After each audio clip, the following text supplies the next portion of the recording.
Un héritage familial inestimable. Une jeune femme sans abri désespérée. Une découverte décisive pour un millionnaire. Il ne s'agit pas simplement d'une histoire de la misère à la richesse, c'est un récit de destinée, de compassion et de la force d'un seul bijou, qui relie deux mondes pourtant si éloignés l'un de l'autre. Préparez-vous à vous émerveiller, tandis que nous dévoilons le secret derrière ces colliers assortis qui ont rapproché un millionnaire et une jeune femme sans abri. Un jeune millionnaire laissa tomber son téléphone lorsqu'il remarqua le collier de la jeune sans abri. Il était identique à celui de l'amour de sa jeunesse. Il voulut l'aider et tomba de nouveau amoureux. Les rues animées du centre-ville de Paris brillaient sous les lumières de la ville, alors qu'Adam Léon sortait de son élégante voiture noire. Son téléphone en main, il parcourait mentalement les tâches du lendemain, déjà absorbé par le contrat de plusieurs millions d'euros qu'il venait de conclure. Cela aurait pu être une soirée ordinaire.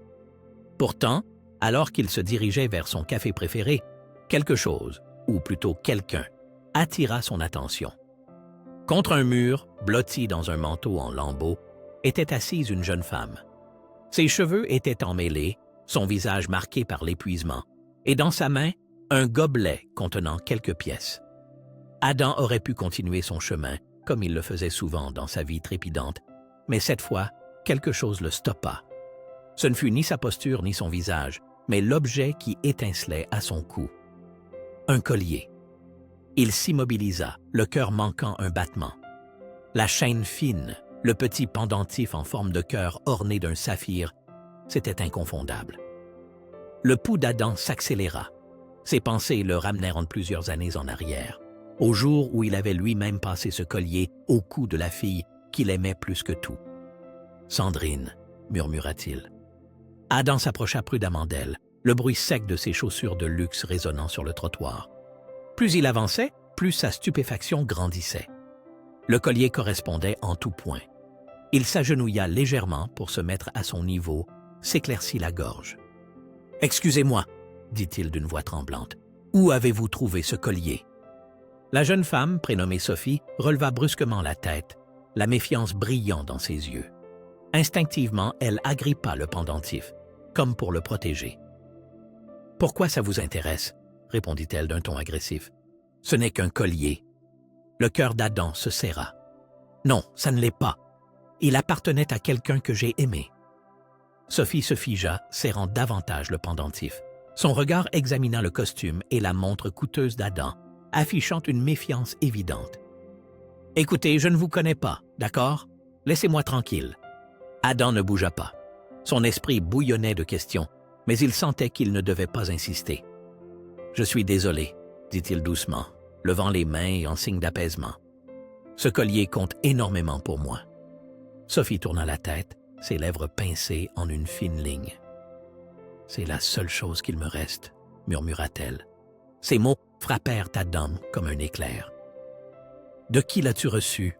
demanda-t-il d'une voix à la fois pressante et douce. Sophie ne répondit pas. Elle se leva d'un bond, rassembla ses quelques affaires et referma son manteau élimé. « Je n'ai pas le temps pour ça maintenant », lâcha-t-elle avant de s'éloigner. Adam resta là, immobile, le cerveau en ébullition. Le pendentif, le saphir, les souvenirs, tout refaisait surface. Ce collier ne se contentait pas de ressembler à celui qu'il avait autrefois offert à Sandrine, c'était exactement le même. Il se souvenait du jour où il le lui avait donné. Sandrine riait, ses yeux brillaient de joie, et elle avait promis de toujours le porter. Puis, un jour, elle avait disparu.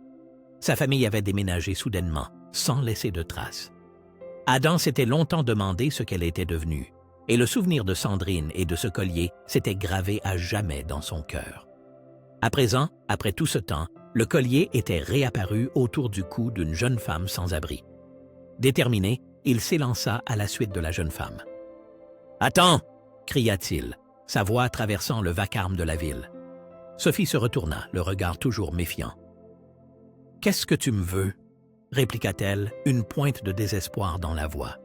« Je n'ai rien à te donner. » Adam hésita, mais son regard s'adoucit. « Je veux simplement discuter, » dit-il. « S'il te plaît. » Sophie resta figée un instant, ses yeux cherchant la tromperie, ou l'intention cachée. Elle n'en trouva pas, mais les années de lutte avaient détruit en elle toute confiance absolue. « Pourquoi ?» demanda-t-elle plus calmement. Adam s'approcha. « Parce que ce collier signifie bien plus pour moi que tu ne l'imagines, et je crois qu'il doit aussi compter pour toi. » Les doigts de Sophie lâchèrent légèrement le pendentif, tandis que sa carapace se fissurait. « Je ne sais pas, » dit-elle en secouant la tête. « Je ne me souviens pas d'où il vient. Je l'ai toujours eu. » Jishi, le cœur d'Adam se serra. « Et si je te disais que je sais d'où il provient? » Les yeux de Sophie s'écarquillèrent, une lueur de curiosité les traversant, perçant la réserve dont elle s'entourait habituellement. « Alors dis-le-moi, » murmura-t-elle. Adam prit une grande inspiration, son cœur battant à tout rompre alors qu'il se lançait dans l'inconnu. Il appartenait à une fille que j'aimais quand j'étais enfant. Elle s'appelait Sandrine. Le nom flotta entre eux, fragile fil invisible, lien à peine perceptible. Sophie détourna le regard, le visage marqué par un conflit intérieur. « Je ne suis pas elle, » dit-elle finalement, d'une voix sombre. « Je ne sais même pas qui je suis vraiment. » Le cœur d'Adam se serra, mais il ne laissa pas filer l'instant. « Alors laisse-moi t'aider à le découvrir, » dit-il avec détermination. Sophie le fixa, comme si elle cherchait la vérité dans ses mots. Pour la première fois depuis longtemps, elle ressentit un brin d'espoir. Avec réticence, elle hocha la tête. « D'accord, mais ne t'attends pas à ce que ce soit facile. » Adam esquissa un léger sourire, soulagé de ce petit pas en avant. Je n'en attendais pas moins. Il savait que ce n'était que le début d'un chemin qui allait bouleverser leurs deux vies. Adam était assis dans son bureau chic, entouré de baies vitrées qui offraient une vue panoramique sur la ville. Le halo de l'ordinateur éclairait son visage songeur, mais ses pensées ne tournaient pas autour de ses affaires ou de ses investissements. Il s'appuya contre le dossier de son fauteuil, soupira profondément. Il revoyait inlassablement le visage de Sophie et son collier. Impossible de chasser ces images de son esprit. Le pendentif en forme de cœur, le saphir en son centre. Il ne pouvait s'agir d'une coïncidence. C'était le même bijou qu'il avait offert à Sandrine des années plus tôt. D'un geste brusque, il referma son ordinateur.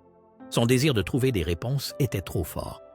Il n'avait jamais cru au destin, mais cette rencontre lui paraissait différente. Il devait en savoir plus. Dans les jours qui suivirent, il consacra tout son temps libre à en apprendre davantage sur Sophie. Il ne fut pas difficile de découvrir où elle avait l'habitude de passer ses journées. Le même morceau de trottoir le jour et les ruelles voisines la nuit.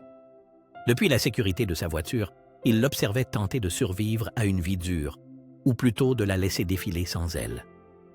Elle se déplaçait comme si elle voulait devenir invisible. Épaules voûtées, regard rivé au sol. Elle évitait tout contact visuel et sursautait à la moindre approche. Adam remarqua aussi que son vieux manteau ne la protégeait guère du froid nocturne. Il la vit calculer au plus juste la maigre nourriture qu'elle parvenait à obtenir. Souvent, elle préférait se priver pour que d'autres en profitent davantage. Le troisième jour, il assista à une scène qui lui fendit le cœur. Un groupe d'adolescents traînait près de l'endroit où Sophie était assise. Leurs rires moqueurs et leurs commentaires insultants la visaient directement. « Hé, madame, tu n'as pas un peu de monnaie pour nous? » lança l'un d'eux, en envoyant valser une bouteille vide dans sa direction. Sophie ne réagit pas, les yeux baissés. Un autre garçon ramassa la bouteille et la jeta aux pieds de la jeune femme, le fracas du verre brisé résonnant dans la ruelle. Adam sentit la colère l'envahir et sortit de sa voiture, mais avant qu'il n'intervienne, Sophie s'était déjà levée. « Laissez-moi tranquille !»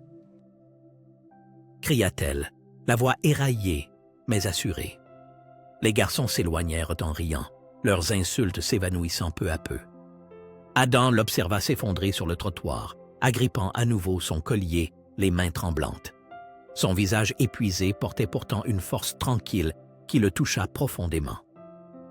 Ce soir-là, Adam décida qu'il ne resterait plus en retrait. Il était temps de la revoir. Le lendemain, c'est avec un mélange de détermination et de prudence qu'il s'approcha de Sophie. Elle se trouvait à son emplacement habituel, recroquevillée, les genoux ramenés contre elle, le regard perdu dans la foule qui passait. « Sophie !» l'appela-t-il doucement, en s'arrêtant à une distance respectueuse.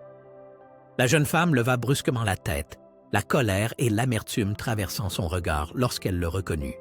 « Encore vous » grogna-t-elle en détournant le visage. « Qu'est-ce que vous voulez cette fois ?» Adam s'agenouilla pour se mettre à sa hauteur. « Je veux t'aider, » dit-il simplement. Sophie émit un rire amer. « M'aider? Pourquoi? Pour soulager ta conscience? Laisse tomber! » Ses paroles étaient dures, mais Adam ne se laissa pas repousser. « Je suis sérieux, » insista-t-il. « Je veux t'aider à ne plus vivre dans la rue, à te relever. Tu mérites mieux que ça. » Sophie lâcha un soupir méprisant. « Tu ne sais rien de moi. » Adam fit une courte pause avant de reprendre plus doucement. « Je sais que tu es plus forte que tu ne le crois. Je t'ai vu lutter chaque jour, alors même que le monde te bouscule sans cesse. C'est du courage. » « Non, faut c'est qui... » Sophie le dévisagea, son masque de défi se fissurant. « Pourquoi ça t'intéresse autant? » demanda-t-elle. Adam prit une inspiration profonde. « À cause de ce collier, avoua-t-il. Il appartenait à quelqu'un que j'ai aimé et que j'ai perdu. Quand je l'ai vu sur toi, je ne sais pas. C'était comme une deuxième chance. » Les doigts de Sophie se refermèrent à nouveau sur le médaillon et son regard se durcit. « Je te l'ai déjà dit, je ne me souviens pas d'où il vient. »« Et c'est très bien comme ça, » répondit doucement Adam. « Mais peut-être qu'en acceptant mon aide, nous pourrions le découvrir ensemble. »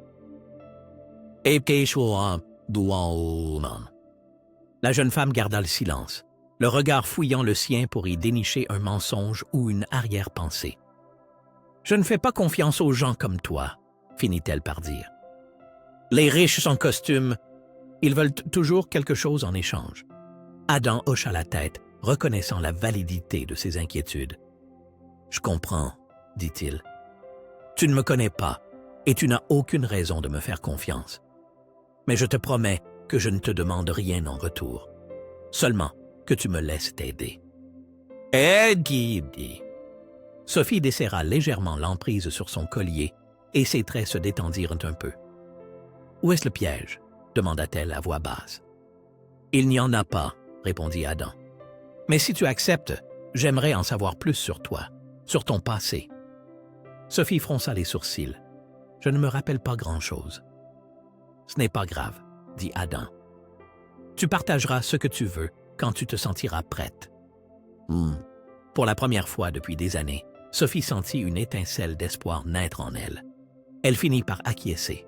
« D'accord, » dit-elle à contre-cœur, « mais ne crois pas que ce sera simple. » Adam esquissa un léger sourire, comme soulagé. « Je ne l'ai jamais cru, » répondit-il. À cet instant, ils comprirent tous deux qu'un nouveau chapitre s'ouvrait, un chapitre qui allait bouleverser leurs existences. Dans un petit café discret, assis l'un en face de l'autre, Adam et Sophie laissèrent flotter entre eux un silence chargé de tension. Sophie, bien qu'hésitante, avait accepté cette invitation après qu'Adam eut insisté plusieurs jours durant avec gentillesse. Elle se méfiait toujours, mais la patience et la bonté dont il faisait preuve creusaient lentement la muraille qu'elle avait érigée autour d'elle. Une tasse de thé chaud fumait entre ses mains, qu'elle serrait comme si la chaleur pouvait l'apaiser ou la protéger. Adam attendait patiemment, sentant qu'il ne devait pas la bousculer. C'est finalement Sophie qui parla la première. « C'est étrange pour moi, » avoua-t-elle, le regard fixé sur la petite table. « Je ne parle jamais de mon passé, à personne. » Et Adam Léon hocha la tête d'un ton compréhensif. « Tu n'as pas besoin de tout me dire, seulement ce que tu te sens prête à partager. » Sophie hésita. Son regard tomba sur le collier autour de son cou. Elle le toucha doucement, ses doigts effleurant cette forme familière. « C'est la seule chose qui m'a toujours appartenu, » dit-elle, la voix à peine audible. « La seule chose dont j'ai toujours eu l'impression qu'elle était vraiment à moi. » Et Adam se pencha, le cœur battant plus vite. « Tu sais d'où il vient? » demanda-t-il. Sophie secoua lentement la tête. « Non, » répondit-elle. « Je l'ai depuis aussi loin que remontent mes souvenirs, peut-être même avant que tout ne s'écroule. » Adam sentit une pointe de douleur dans sa poitrine. « Avant quoi? » s'enquit-il avec prudence. Sophie poussa un soupir tremblant, serrant davantage sa tasse. « Je n'ai pas beaucoup de souvenirs de mon enfance, avoua-t-elle. Tout est flou.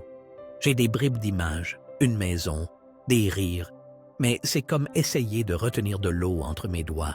Ça m'échappe. » Puis, elle leva les yeux vers Adam, laissant transparaître une vulnérabilité à fleur de peau. « Tout ce dont je me souviens, c'est qu'un jour, tout a disparu. Ma famille, ma maison, tout. » Adam en eut le souffle coupé. La souffrance qui transparaissait dans sa voix reflétait le vide qu'il avait lui-même ressenti lorsque Sandrine avait disparu de sa vie. Sous la table, il serra le poing pour contenir son émotion. « Et le collier ?» demanda-t-il doucement. « Tu l'as depuis tout ce temps ?» Sophie acquiesça. « Oui, c'est la seule chose qui ne m'a jamais quitté. Quand je me sentais perdu ou terrifié, je le serrais dans ma main. Je crois que ça m'aidait à me sentir moins seul. Et... Le cœur d'Adam s'emballa, comme si les pièces d'un puzzle commençaient à s'emboîter.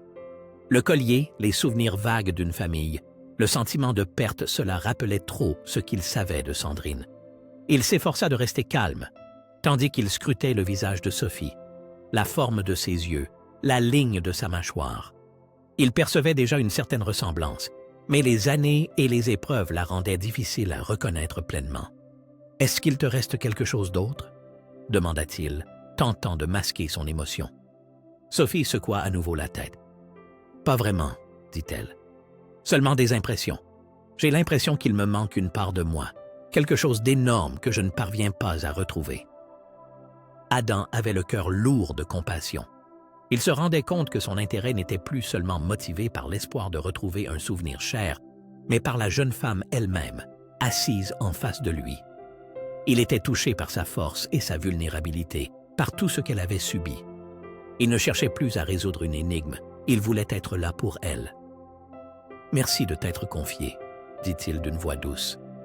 Sophie releva la tête, l'air incertain. « Pourquoi ça t'importe autant ?» demanda-t-elle. « On se connaît à peine. » Adam marqua une hésitation, choisissant soigneusement ses mots. « Parce que je vois quelque chose en toi, » finit-il par dire. « Quelque chose que je ne vois pas souvent. Tu as traversé tant d'épreuves, et pourtant tu n'as pas abandonné. C'est rare. »« Et ça de asso, mâche. » Sophie cligna des yeux, surprise par la sincérité de son compliment. « La plupart ne voient en moi qu'une femme sans abri, » dit-elle d'une voix émue. Adam secoua la tête. « Je vois bien plus que ça, » assura-t-il fermement. Ils quittèrent le café sous les reflets du crépuscule qui caressait la ville, et Adam se rendit compte que ses recherches n'avaient plus pour seule finalité de retrouver Sandrine. Il sentait qu'il était en train de tomber amoureux de Sophie. Le lendemain soir, ils pénétrèrent ensemble dans les couloirs d'un centre d'aide local. Les murs fraîchement repeints et l'atmosphère paisible témoignaient des efforts fournis pour offrir une nouvelle chance à ceux qui en avaient besoin. Sophie s'arrêta devant la petite chambre qu'on avait préparée pour elle. Ce n'était pas bien grand. Un lit, un bureau, une armoire, mais c'était propre et sûr. « Je ne suis pas sûre que ce soit une bonne idée, » murmura-t-elle en triturant la sangle de son vieux sac. Adam lui adressa un sourire bienveillant. « Ce n'est qu'un endroit où tu pourras souffler. Il n'y a aucune arrière-pensée. Tu le mérites, Sophie. »« Maam, bissoukis. » La jeune femme leva les yeux vers lui, et la méfiance s'estompa peu à peu dans son regard. Au bout d'un moment, elle hocha la tête. « D'accord, mais ce n'est que temporaire. » Chut. Adam laissa échapper un petit rire. « C'est tout ce que je demande. » Dans les jours qui suivirent, la vie de Sophie changea radicalement. Les travailleurs sociaux du centre l'aidèrent à trouver un emploi à temps partiel dans une librairie voisine, et Adam veilla silencieusement à ce qu'elle ne manque de rien. Vêtements neufs, objets de première nécessité, ainsi qu'un soutien infaillible quand le doute la rattrapait. D'abord, Sophie protesta, refusant qu'on en fasse trop pour elle, mais la gentillesse inaltérable d'Adam finit par fissurer un à un les murs qu'elle avait élevés autour de son cœur. Un soir, Adam l'invita à dîner dans un petit restaurant italien.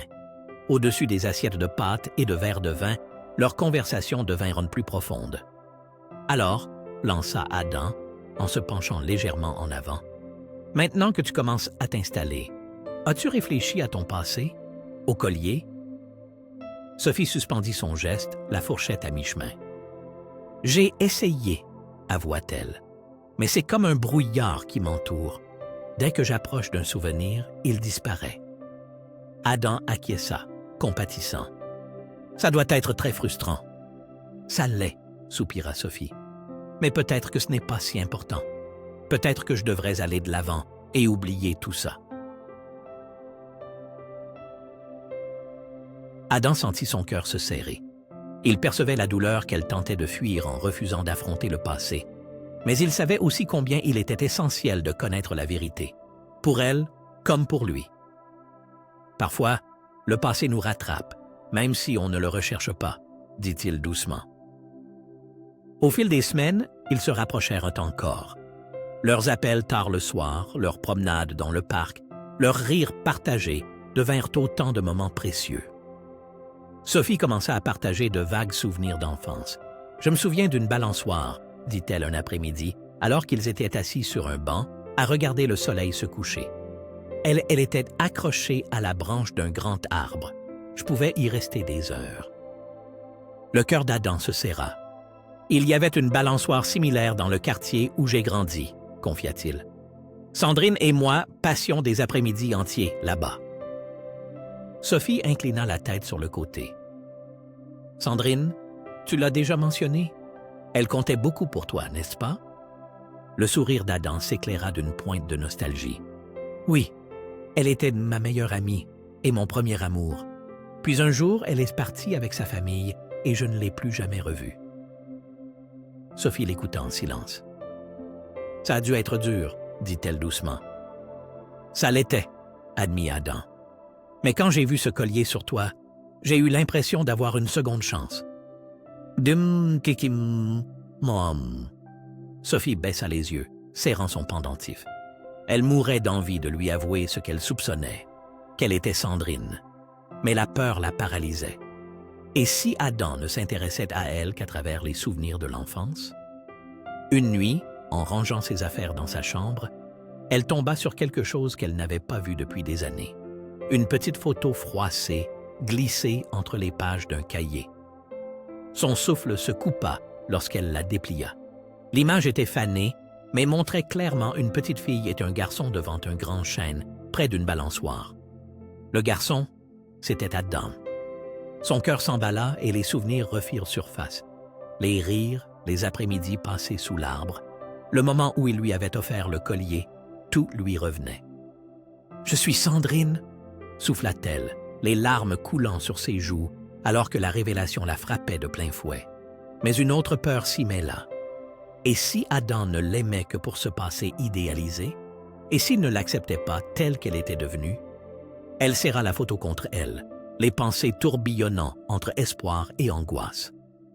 Finalement, elle choisit de garder le silence. Elle n'était pas encore prête à affronter toutes les questions, ni à briser la relation qui se construisait entre eux. La fois suivante où elle vit Adam, il remarqua immédiatement quelque chose de différent en elle. « Tout va bien? » demanda-t-il, inquiet. Sophie esquissa un sourire forcé. « Oui, j'ai juste beaucoup de choses en tête. » Adam ne la pressa pas davantage, ressentant qu'elle avait besoin de temps. Cependant, tandis qu'il déambulait dans les rues illuminées de la ville, Sophie ne parvenait pas à chasser de son esprit le secret qu'elle détenait désormais. Le lien qui se tissait entre eux devenait de plus en plus fort, mais elle savait qu'elle ne trouverait pas la paix tant que ce mensonge planerait au-dessus d'eux. Un soir, Adam pénétra dans le centre d'hébergement, les bras chargés d'un sac de provisions. C'était devenu une habitude pour lui d'apporter de petites attentions à Sophie, afin de l'aider dans sa nouvelle vie. Il frappa doucement à la porte de sa chambre, mais n'obtint aucune réponse. « Sophie » l'appela-t-il, sans écho. La porte était entr'ouverte. Il entra prudemment. La chambre était vide. Les affaires de Sophie étaient rassemblées dans un grand sac posé près du lit. Sur la table, un cahier ouvert traînait, couvert de croquis et de griffonnage. Une photo froissée dépassait des pages, attirant aussitôt l'attention d'Adam. Curieux, il la prit et la déplia délicatement. Son cœur manqua un battement quand il se reconnut l'enfant, aux côtés d'une petite fille, devant un grand arbre et une balançoire. Sandrine et Sophie, autrement dit Sandrine. L'esprit d'Adam tourbillonna tandis que la révélation s'abattait sur lui comme une vague. Sophie et Sandrine ne faisaient qu'une. La fillette qu'il avait aimée et cru perdue à jamais était là, sous ses yeux, avec un nouveau nom, une vie cabossée. Mais pourquoi ne lui avait-elle rien dit? Pourquoi l'avait-elle laissé croire qu'elle était seulement liée à son passé, alors qu'elle était celle qu'il cherchait depuis toujours? Déboussolé, Adam serra la photo dans son poing. Son choc laissa place à une grande déception. Il sentait la colère et la tristesse se mêler dans sa poitrine. Cette nuit-là, Adam attendit Sophie pendant des heures. Lorsqu'elle arriva enfin, son visage s'illumina d'abord, avant de se figer en voyant la photo dans la main d'Adam. L'effroi se peignit sur ses traits. « Où as-tu trouvé ça? » demanda-t-elle, la voix tremblante. « Dans ton cahier, » répondit-il d'une voix calme mais chargée d'émotion. « Sophie, ou devrais-je dire Sandrine? » Sophie se figea, la gorge nouée. « Je peux tout expliquer, » commença-t-elle, mais sa voix se brisa. Adam fit un pas en avant, son regard intense. « Alors explique, » dit-il d'une voix brisée par la douleur. « Pourquoi ne rien m'avoir dit?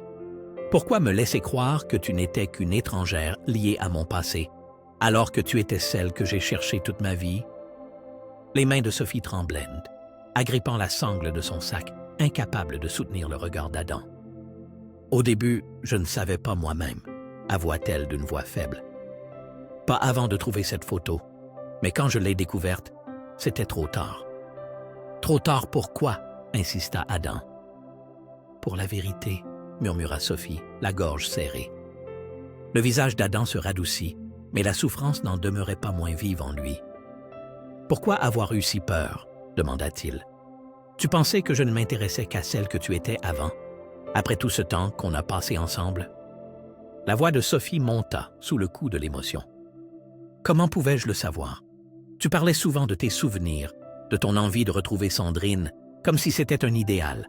Je ne voulais pas te décevoir. » A survécu, qui n'a jamais abandonné, qui est plus forte que n'importe qui d'autre à mes yeux. Des larmes brillèrent dans les yeux de Sophie, mais elle recula. « Je ne peux pas, » bredouilla-t-elle, la voix cassée. « Sophie? »« Non, » trancha-t-elle.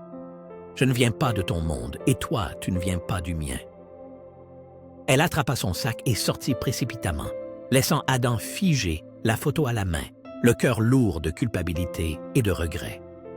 Il savait qu'elle avait fui parce qu'elle avait peur, et il ne lui avait pas suffisamment montré que ses sentiments étaient réels, qu'il aimait autant la femme qu'elle était devenue que la fillette qu'il avait connue. Il lui fallait trouver un moyen de réparer ses erreurs. Il ne pouvait pas la perdre une deuxième fois. Les jours suivants furent pénibles pour Adam. Dans son bureau, il restait de longues heures devant la photo de leur enfance. Il ne pouvait oublier les larmes de Sophie et sa voix tremblante. « Je l'ai abandonné », se reprochait-il amèrement. Il était furieux contre lui-même. De la manière dont il avait réagi, conscient d'avoir ainsi renforcé les peurs de Sophie. Un matin, il décida qu'il n'en pouvait plus. Il enfila son manteau et partit à sa recherche. Il écuma la ville, visita tous les foyers et centres d'aide où il espérait la retrouver. D'abord sans succès, comme si Sophie s'était volatilisée. Mais Adam ne renonça pas. Enfin, dans un foyer d'accueil pour femmes situé en périphérie, une bénévole hocha la tête en entendant la description qu'il faisait. « Elle est ici » répondit l'employé prudemment. « Mais êtes-vous sûr de vouloir la revoir? Elle a beaucoup souffert et elle tente de trouver un nouvel équilibre. » Était qu'est-ce qu'il en dit? Adam acquiesça, déterminé. « Je veux simplement lui montrer qu'elle compte pour moi, peu importe le temps que cela prendra. Je veux qu'elle sache qu'elle n'est pas seule. » La bénévole resta hésitante, puis lui indiqua la cour intérieure. « Elle est dehors, dans le jardin. » Le cœur d'Adam battait la chamade tandis qu'il traversait la cour baignée de soleil. Sophie était assise sur un banc, de dos, un livre à la main. Il vit sa posture plus détendue que la dernière fois. « Sophie » l'appela-t-il doucement. La jeune femme se figea, laissa échapper son livre en reconnaissant sa voix. En se retournant, son visage trahit successivement la surprise, l'incertitude, puis la réserve. « Qu'est-ce que tu fais là ?» demanda-t-elle d'une voix basse. Adam s'approcha, un éclat de détermination dans le regard. « Je suis venu te retrouver, parce que je ne pouvais pas te laisser partir en pensant que je ne m'intéressais qu'à Sandrine. » Sophie se leva, croisant les bras comme une barrière protectrice. « Tu n'as plus rien à me dire, Adam. Je comprends bien. Tu as beaucoup de souvenirs liés au passé, et moi, je ne suis plus la même. Il vaut mieux. »« Assez !» l'interrompit Adam, sa voix à la fois douce et résolue. La jeune femme sursauta face à l'intensité de ses mots. « Tu as raison, » poursuivit Adam. « Tu n'es pas celle dont je me souvenais. Tu n'es plus Sandrine, la fillette que j'ai connue. Tu es Sophie, la femme que tu es aujourd'hui. » Sophie demeura immobile, sa garde vacillant légèrement. « Et Sophie est une personne qui a traversé bien plus que quiconque ne devrait endurer, » enchaîna Adam, avançant d'un pas. « Quelqu'un de fort, de généreux et d'une ténacité incroyable. Quelqu'un qui continue d'avancer malgré les épreuves. Voilà qui tu es, Sophie. Et c'est pour cette raison que tu es importante à mes yeux. » Les larmes montèrent dans les yeux de Sophie et elle tenta de se maîtriser. « Adam !» dit-elle tandis qu'il lui prenait délicatement les mains. « Je ne nierai pas la place que tiennent mes souvenirs de Sandrine, » reprit-il, sa voix vibrant d'une sincérité profonde. « Mais ce n'est pas pour ça que je suis là. Je suis là parce que je te vois, toi, la femme devant moi, celle que j'ai appris à connaître, à admirer et dont je suis tombé amoureux. » Les larmes de Sophie coulèrent alors franchement, submergeant ses craintes. « Et si je ne suis pas à la hauteur ?» demanda-t-elle en sanglotant. « Si je te déçois ?» Adam secoua la tête, ses doigts resserrant leur étreinte sur les siens. « Tu ne me décevras jamais, » murmura-t-il. « Tu es déjà bien plus que tout ce que je pourrais espérer, Sophie. » Un instant, ils restèrent silencieux, les mots d'Adam semblant flotter entre eux. Puis Sophie inspira profondément, serrant plus fort ses mains dans les siennes. « J'ai tellement eu peur, » avoua-t-elle, la voix brisée. « Peur que tu ne vois en moi que le souvenir de ton passé. Mais maintenant, je comprends que je me trompais. » Adam esquissa un sourire plein de tendresse et hocha la tête. « Nous avons tous les deux commis des erreurs, » dit-il d'une voix douce. « Mais nous pouvons aller de l'avant, ensemble. »« Ensemble, » répéta Sophie, un léger sourire aux lèvres. Un léger souffle de vent agita les feuilles lorsque Sophie descendit de la voiture d'Adam. Son regard embrassa le paysage familier. Ils avaient quitté Paris pour se rendre dans une vaste prairie à l'orée d'un bois de chêne. Le crépuscule enveloppait les environs de teintes dorées, conférant une atmosphère chaleureuse à la scène. Sophie s'arrêta net et jeta un regard à Adam, dont l'expression était indéchiffrable. « Pourquoi m'avoir emmené ici ?» demanda-t-elle à mi-voix. Adam lui rendit un sourire doux, un éclat affectueux dans les yeux. « Tu te souviens de cet endroit ?» dit-il, la voix chargée de nostalgie. Sophie se tourna de nouveau vers la prairie, laissant des réminiscences la gagner. Elle reconnut soudain la balançoire, le grand chêne, l'écho lointain de rire. « C'est bien ce lieu, » souffla-t-elle, les larmes aux yeux. Adam la rejoignit. « C'est ici qu'ont passé nos journées d'enfance, » expliqua-t-il doucement. « C'est ici que je t'ai offert ce collier. » Ici. Sophie serra le pendentif dans sa paume, ressentant toute la solennité du moment. « Rien n'a changé, » murmura-t-elle, la voix brisée par l'émotion. Adam esquissa un sourire. « Pas plus que ce que je ressens pour toi. » Ils avancèrent ensemble vers le vieux chêne, dont les branches portaient encore les vestiges de la balançoire de leur enfance. Adam sortit une petite boîte de velours de sa poche. Le souffle de Sophie se bloqua lorsqu'elle l'ouvrit. Un fin bracelet, orné du même saphir que celui de son pendentif, y scintillait. « Je voulais t'offrir quelque chose de nouveau, » dit Adam, la voix émue. « Quelque chose qui symbolise ce que nous sommes aujourd'hui. Pas seulement le souvenir du passé, mais l'avenir que je veux construire avec toi. » Ibdoshi. La main de Sophie trembla alors qu'elle prenait le bracelet, les larmes coulant librement sur ses joues. « Adam !» Le jeune homme lui saisit doucement la main et plongea son regard dans le sien, avec une intensité qui fit chavirer le cœur de Sophie. « Je t'aime, Sophie, » dit-il, la voix pleine de certitude. « Pas parce que tu étais Sandrine, mais parce que je vois la femme forte et courageuse que tu es devenue. Tu es la plus incroyable que j'ai jamais rencontrée, et je veux passer ma vie à te le prouver. » Sophie laissa libre cours à ses larmes, submergée par un tourbillon de sentiments qu'elle n'osait plus refouler. Adam prit une inspiration, la voix tremblante d'émotion. « Je sais que j'ai fait des erreurs, et je sais aussi que ce ne sera pas facile. Mais si tu me donnes une chance, je veux construire un avenir avec toi, un avenir où nous n'aurons plus à fuir notre passé. » Le silence sembla s'étirer alors que le vent caressait doucement les feuillages. Sophie regarda leurs mains jointes, ses pensées affolées. Mais quand elle releva les yeux vers Adam, toutes ses angoisses disparurent. « D'accord, » dit-elle dans un souffle, la voix affirmée malgré les larmes. « Construisons cet avenir ensemble. » Le visage d'Adam s'illumina, exprimant un soulagement et une joie indescriptibles. Il la serra contre lui, son cœur battant à tout rompre, déterminé à ne plus jamais la perdre. Les semaines suivantes, Sophie et Adam reconstruisirent leur vie. À deux, plus unis que jamais. Ils n'étaient plus deux âmes en quête d'un passé, mais deux cœurs résolus à tracer ensemble un nouveau chemin.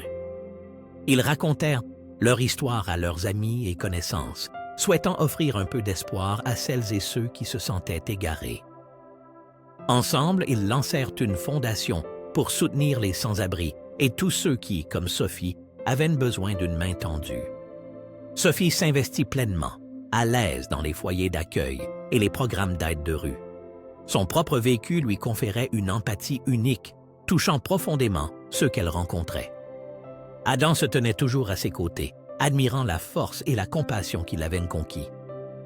Un an après leur retrouvailles, Adam emmena Sophie sous ce même chêne.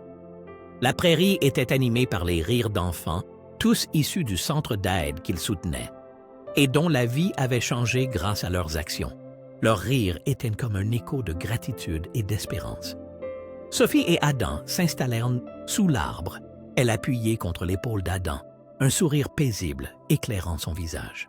« Merci, » murmura-t-elle. Adam haussa un sourcil, espiègle.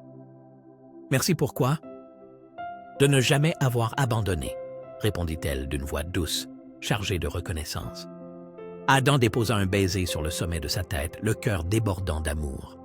« C'est à moi de te remercier, » répliqua-t-il tendrement, « de m'avoir donné une seconde chance de t'aimer. » Le soleil se couchait lentement, drapant la prairie de nuances dorées, tandis qu'ils restaient enlacés, conscients d'avoir gagné bien plus qu'ils n'avaient perdu.